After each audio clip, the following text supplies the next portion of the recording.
Had to be slaughtered, he would have nothing to do with it. That was left to Majet, our cook, to do. On the funny side, when the war worsened, my dad was called up to be part of Dad's army and had to do 8 weeks of call-up service each year. This put strain on my mother as the cows had to be milked, and she had to become the farmer, which she struggled with. She hated being alone out there. A big sacrifice for the family, but Dad thought he was quite the soldier. He used to patrol with a white vest on, and would always go to great trouble to prepare a whole black trunk full of rusks to go with his morning coffee, so he would have enough for the deployment. He used to think of everything he needed, and on one occasion he took everything but his rifle. A very big and strong man, but with a heart of gold. My father worked for Risco, Rhodesian Iron and Steel Company, for 32 years, and had an incredible knowledge of molten metals. He was able to look at the molten iron and tell you about the sulfur, silicon, carbon, and manganese content. While we were not rich, we lived a very comfortable life in Rhodesia, with few luxuries, but all the basic necessities. Our house in Redcliffe was well situated and was close to the shops, school, and my dad's work. We also had a farm about 25 kilometers outside KK towards Gokwe. My parents had an orchard of citrus and lychee trees and bred Sussex cattle. The area where we farmed was incredibly rich in minerals. There was an abundance of wildlife, and it was common to see hyena, jackals, kudu, impala, and eland. I remember being told that the last black rhino in the area was shot on our farm. I spent many of my childhood days hunting and prospecting for minerals.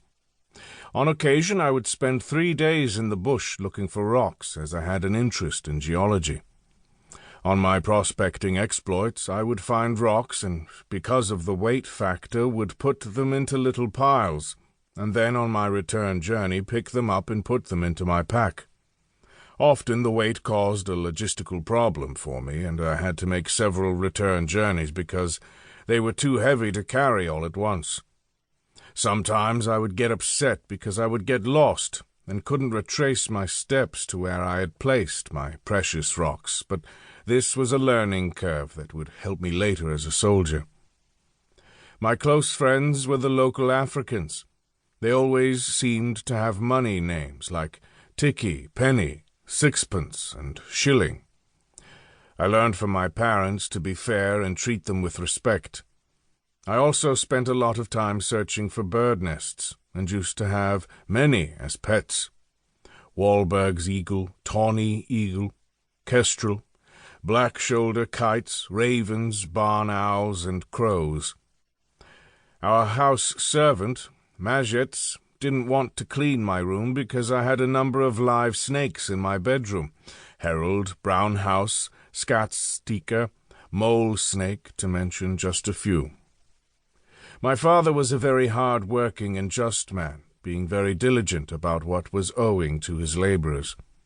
Every week we would travel through to the farm and would pay them and give them their quota of meat, mealie meal, and milk.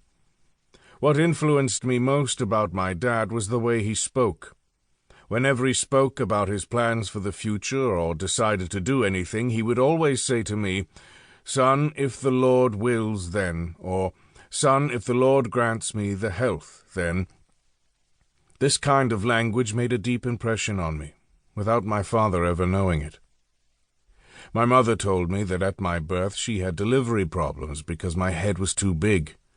She made a vow to God that if he let me live, then she would raise me up in the ways of God.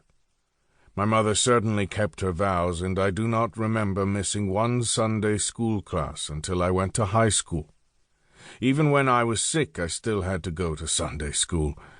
At a very early stage, I was able to recite large portions of the Bible, and the visiting domine kept on trying to recruit me to become a minister in the Dutch Reformed Church.